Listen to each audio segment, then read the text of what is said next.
Authors Over 50, Writing in Life's Sweetest Third.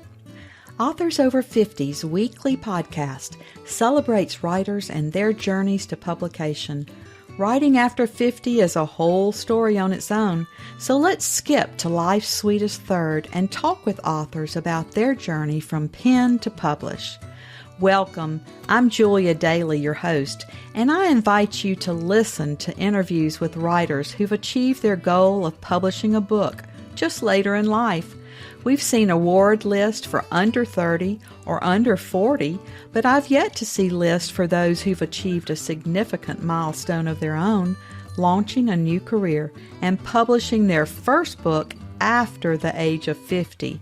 We will hear about these authors' inspirations, struggles, strategies, and the smell of that first book. These writers' journeys inspire me because I'm one of them. My guest today is a Stanford grad with advanced computer science and business degrees, but since she was a child, creative writing has been her passion. After holding software development, product management, and marketing roles in the high-tech industry for nearly 30 years, she now writes full-time. Her short stories have been published in 805 Lit, Oyster River Pages, the Potato Soup Journal, and the Magazine of History and Fiction. Her debut novel was set in Depression-era Utah, and her second historical novel will release on April 20th, 2023. Welcome to Authors Over 50, Jill Caugherty. Thank you very much, Julia. I'm really glad to be here. Our opening question on Authors Over 50 is always, so what took you so long to write a book? I had wanted to write for a very long time, and I started this book years ago, Waltz and Swing Time, 10, 12 years before it came out, more than 10 years. And because at the time I had a young daughter, I didn't write consistently. I would write on the weekends, evenings, and then sometimes months went by when I didn't have a chance to write. But after a few months, I would usually pick it up, read what I had done, and keep going. So it was a long process. And because it was really my first historical novel, it took time both to do a little bit of the research and learn in the process of doing that. Just learn the technique of novel writing as I was going. So it's been a long process, but I enjoyed every minute of it. Well, in doing your research, do you do all of that up front or do you do it as you go along? I usually do it up front. I tend to look at the big areas first where I know I need to do a lot of research. For instance, if I'm looking into, in the case of Waltz and Swing Time, the 30s. So I would research what the current events were, what was happening with the Depression, how did the economy affect farmers in Utah. And then, but that said, there are times when I'm writing that I realize I need to go back and do a little bit more research. Maybe this phrase wasn't in use in the 30s, or maybe this food wasn't around in the 30s, that kind of thing. So mainly up front, though, for the research. Well, Jill, what was your inspiration? How did you choose the 30s to write about? My maternal grandmother grew up during the 1930s in Utah. And as a result, I thought her life story was really fascinating to me. And I thought that the 30s was also a time period that's often been overlooked. When I read historical fiction, a lot of it is set around World War II, more modern historical fiction. And it occurred to me that very little had been done during the 30s. So that appealed to the fact that this is kind of a new area, a new era to explore as part of historical fiction. So that combination really spurred me to learn more about it. Well, you were in the high-tech industry for many years. Were your colleagues surprised when you decided to write fiction? Very much so. Yes, they were all actually quite surprised that I was writing fiction. None of them had really any inkling until this book came out. And it was probably almost a year after the book came out, that I did decide to go to a full-time writing position and leave my full-time job behind. But I should also say that through LinkedIn, some of my colleagues became interested in what I was doing when I talked about writing, and became fans. A few became fans and passed the word about the book to other people. So I was pleasantly surprised by that too. Well, you're living the dream of most writers. They all want to write full time. And since you're doing that now, tell us about your writing routine. Are you a morning or a night person? I'm a morning person. My creative juices definitely are more stimulated in the morning. Always has been the case. So usually I get up at 6 o'clock or so, and then after breakfast I start writing, and I'll write usually or edit, I should say. I love the revision process too. So I'll do that until about 12 or 1. And then in the afternoon, if I do have more, it's usually more mechanical type of things that I'm working on, or reading my critique partner's work because I'm part of a critique group. So I just try to get most of the creative part done in the morning, because I know that's where I work when I work best. I've heard so many authors talk about critique groups, and they work so differently from group to group. Can you tell us how yours helps you? Sure. Yes. In fact, I'm part of the Women's Fiction Writers Association, and that's where I was able to use the critique group matching service. This was about a year ago. In fact, exactly a year ago. And they paired me with 3 other women who are also writing historical fiction from all other parts of the country. It's virtual, so we meet every other week, and there are 4 of us. So 2 of us share 50 of our pages each time, so once every month. And so every other week, 2 different people are sharing 50 pages for the other 3 to review, critique, give feedback on. And I do have to say, this is the first real critique group I've been part of, and it's extremely helpful. I really highly recommend it. Just getting another perspective. It's almost like I would call them alpha readers. They're writers themselves. They're good writers, and they go through a lot of revisions on their own too. And so having them as objective partners in critiquing my work has been really, really helpful. And it's been one of the great benefits of actually joining the WFWA, this Women's Fiction Writers Association. Well, it sounds wonderful, but that's a huge commitment for you to be able to read and critique others' work while you're also working on your own. It is, but I do tend to read quite a bit now, since when I was working full time, I didn't have the time to read as much. So that's been one really good thing too, is that, so I found that my reading has increased. Like I can read 50 pages usually within an hour to 2 hours.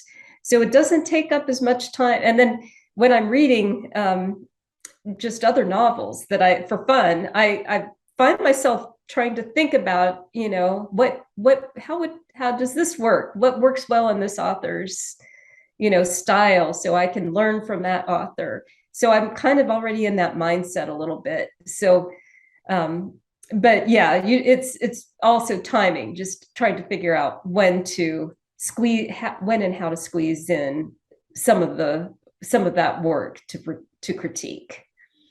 When you read for pleasure, do you read historical fiction, or do you try other genres as well?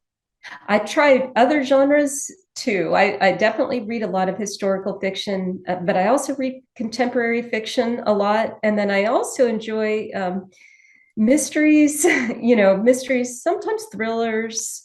Those are my main 3, and nonfiction to a lesser extent. I don't have as much time to read nonfiction. Mainly for that, I'm reading magazines. But I would say contemporary historical and mystery / thriller are my 3 go-to genres.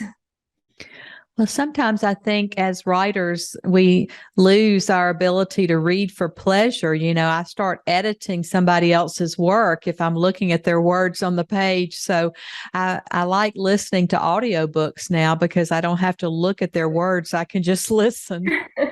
That's a great suggestion too. I need to try that. I think I've heard audiobooks work extremely well too for long car trips, and I've always wanted to add that on a car trip. It seems like a really fun way of passing, the time that way It's too. become my method of choice. And although you don't retain as much when you listen, I have to look back and think, oh, yes, that was that book. You don't retain as much as if you're physically reading from a book, but it really puts you in the space and you think, you're right in the action. Yeah, I know there are some really great voice actors too who can do multiple voices and bring books to life. Yeah, that's a great suggestion. It's definitely on my to-do list to try that.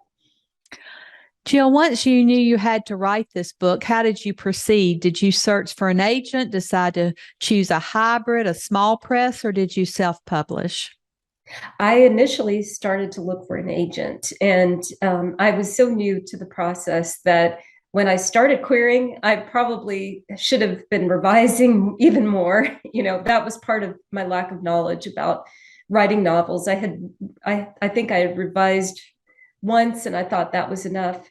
But during the process, I found a couple of agents who asked for revise and resubmit requests.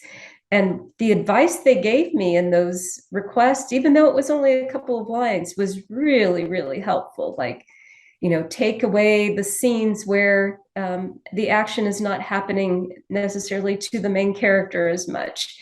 And even though they ultimately passed on my book, I do believe that was very helpful advice. So in the end, I did find a publisher, initially a very small publisher in the UK. Unfortunately, that didn't work out. We kind of had some disagreement, a difference of opinion, I should say, on the title.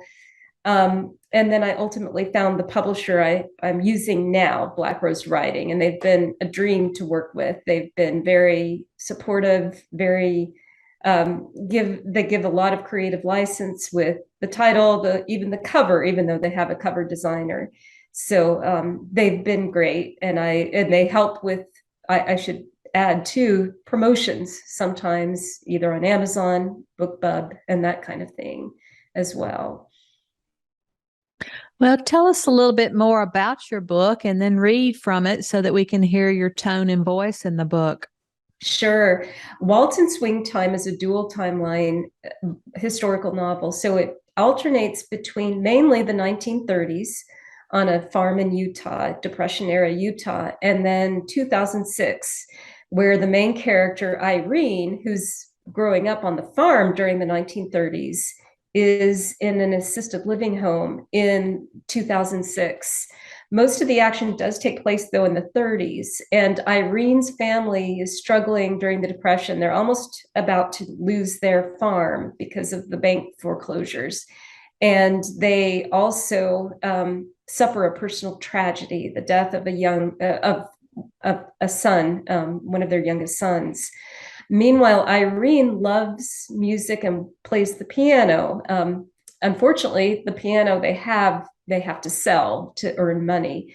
But her brother marries a girl who lives nearby, and when their farm is foreclosed, the girl, and so she comes to live with the Peterson family, Irene's family, and so Irene's new sister-in-law, begins teaching Irene how to sing. She kind of coaches her through High School Musicals because May, the sister-in-law, used to be the lead in the musicals at their school. And so Irene learns to sing and does get a few leading roles in musicals. And ultimately, she knows she wants to leave her farm and her town. She wants to pursue a musical career. Her mother is very much against that and believes she should settle down and marry a local farm boy or a local boy in town.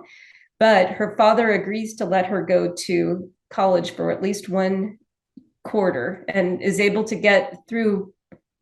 She's able to go by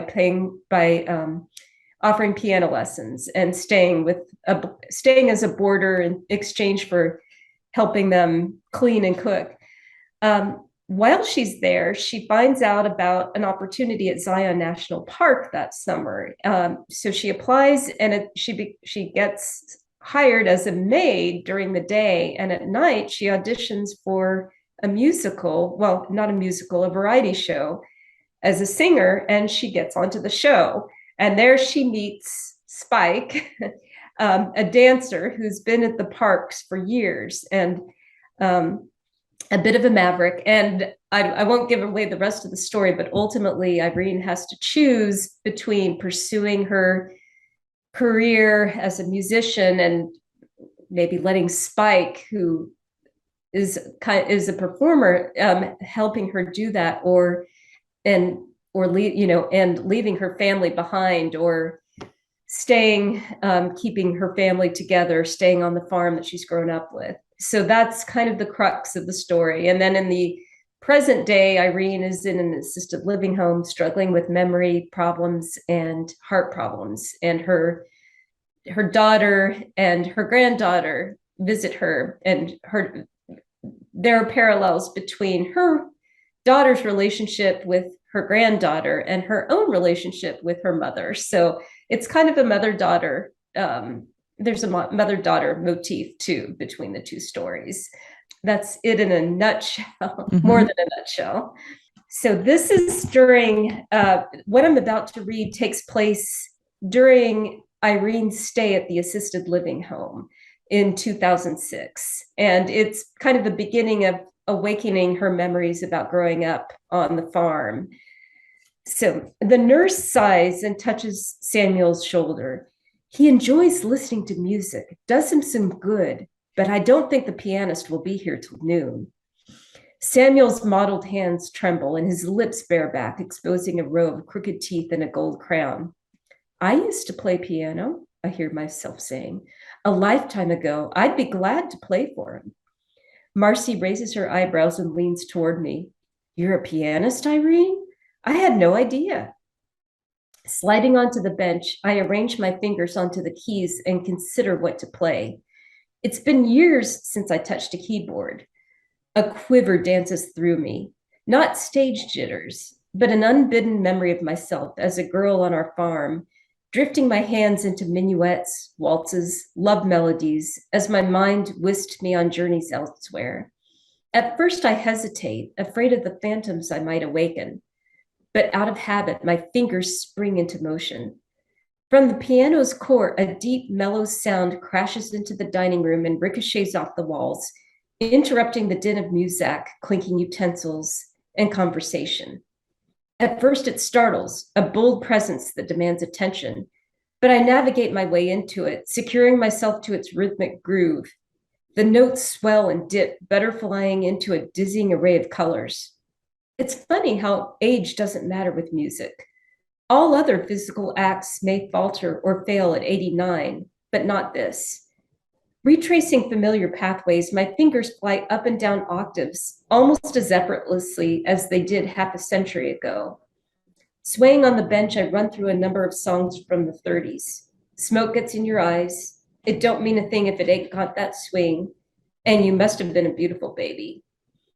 A pleasantly full sensation in my belly lulls me into that other state where nothing from the outside can reach me. All the same, I'm dimly aware of a small crowd gathering. When at last I drop my hands into my lap and swivel around, Marcy stands a foot away, joined by Bee and Candy, who have apparently just arrived. They clap and cheer. What else have you been hiding from us, Irene? Candy calls. I start to answer in kind, but my eyes lock on Samuel in his wheelchair at the periphery of my circle of friends. His mouth gapes open as if he has attempted to muster his voice, and all that has escaped from his lips is a croak. But despite his sunken cheeks, shrunken spine, and the waxy, cadaverous color of his skin, his eyes are wide, shining beneath his spectacles. the music, I sense, is his last connection with the person he used to be. At some level, all of us here are lost from our former selves, the ones whose actions in the world had ripple effects on others. That's so poignant and so descriptive. Oh, thank you. Jill, what about publicity efforts that have worked or didn't work post-publication? What have you been doing or preparing for the next book? Yes, I think it's interesting and ironic that the thing that worked the most in generating new reviews was something I didn't try until nearly 2 years after the book launched. It launched in 2020, and I tried an Amazon giveaway through Kindle this February with my publisher. And that on Amazon, it generated about 3 times the number of reviews I originally had. Going from something like 35 to now 93, so almost 3 times. And then on Goodreads, it generated a lot of reviews too, something like at least doubling from 45 or so to now 97. So I've been pleasantly surprised. And although it doesn't translate directly into new sales, because of course it's a giveaway, I did notice that it helped with some sales, and maybe because people added it to their Goodreads to read list, or just from the reviews, other people became interested. So that has been, at least in terms of getting reviews, the most successful thing I've tried. I've also done reviews with Kirkus and Indie Reader, and I found that those were very helpful, at least in marketing and promoting the book. It gives something to talk about on websites and that kind of thing. And recently I've tried, in the last half a year, a newsletter in preparation for my next book. And I hadn't done that before. And I do plan for the next book, although I hadn't done this with Waltz and Swing Time, to try a book blog tour, and see if that helps. I had blogged on other people's sites, but I think here you would have bloggers blog about your book, and hopefully that generates some more publicity.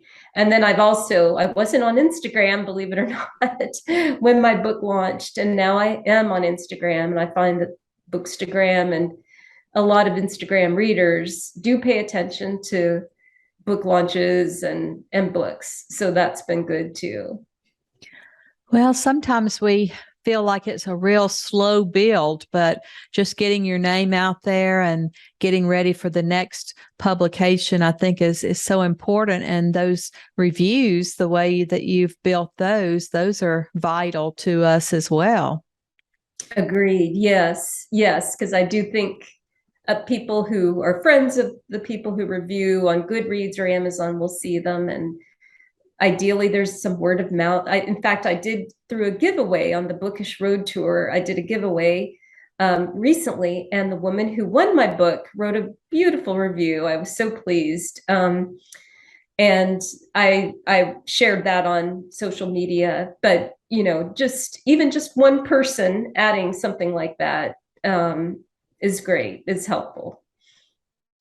Well, this may play into the same vein, but what do you think was the best money you ever spent as a writer?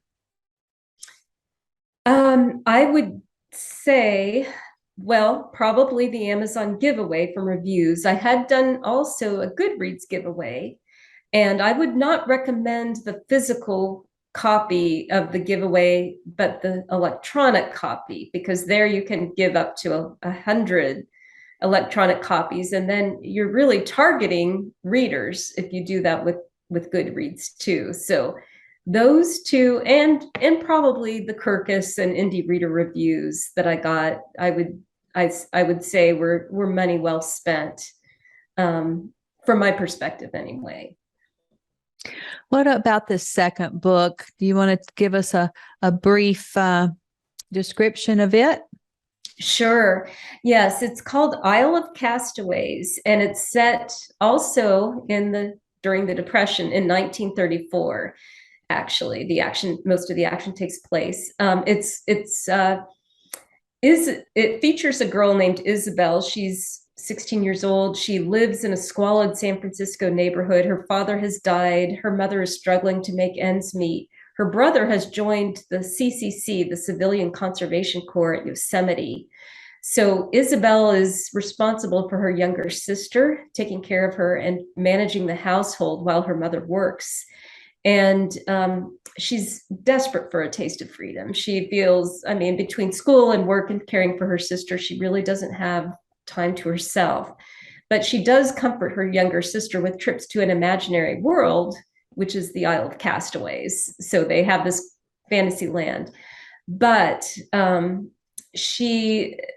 a tragic accident, and she is distraught, and she flees to see her brother, her confidant. Really, her brother has been her confidant at Yosemite. And when she's there, she cannot stay, of course, at the CCC camp where her brother is. But Enid Michael, who is the park's first female ranger naturalist, is managing a public wildflower garden at Yosemite, and she takes Isabel in, and she reluctantly does after a few days, in exchange for Isabel helping her with chores and typing up her articles, because as a ranger.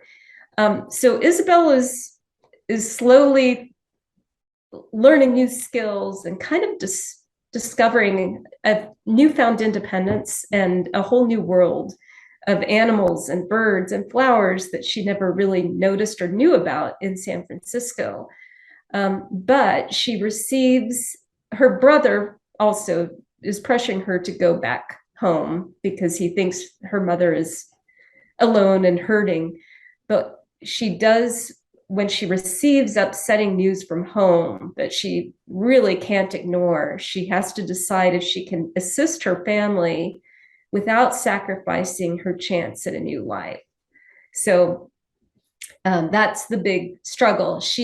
I will say too, Enid Michael is a real person, and there is an appearance by Ansel Adams and his wife, Virginia Adams, who were both friends of Enid Michael and her husband. So it's a pure historical fiction, but also another national park, and also in the 30s.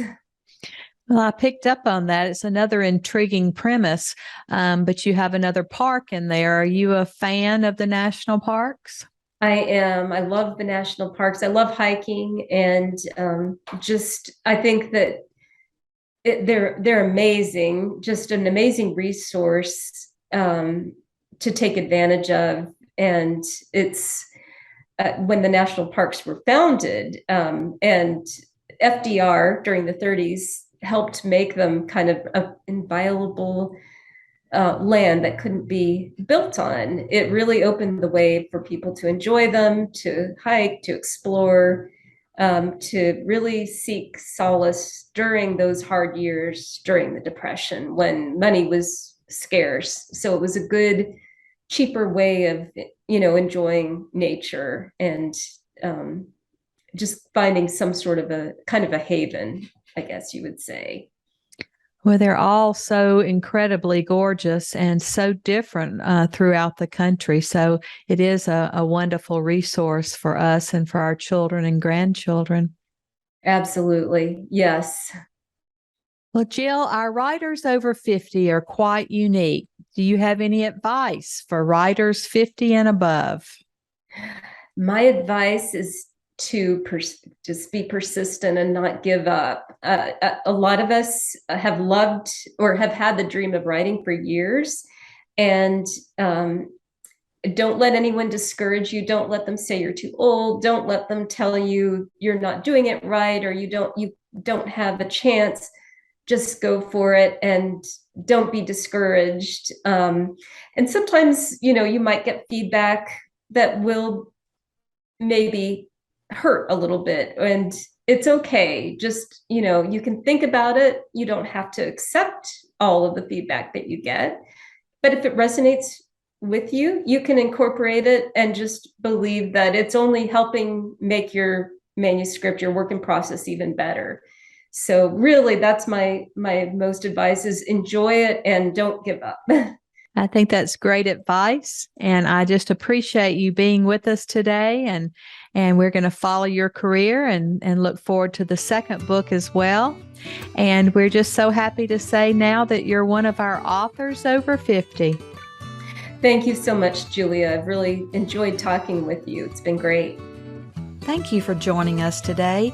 Please look for Authors Over 50 every Thursday when we will have conversations with accomplished debut novelists over the age of 50. Please subscribe and share with a friend. And check out my own publication journey after 50 at www.juliadaily, that's D-A-I-L-Y, like dailynewspaper.com. Until next time, keep reading and writing. And remember, it's never too late to fulfill a dream in life's sweetest third.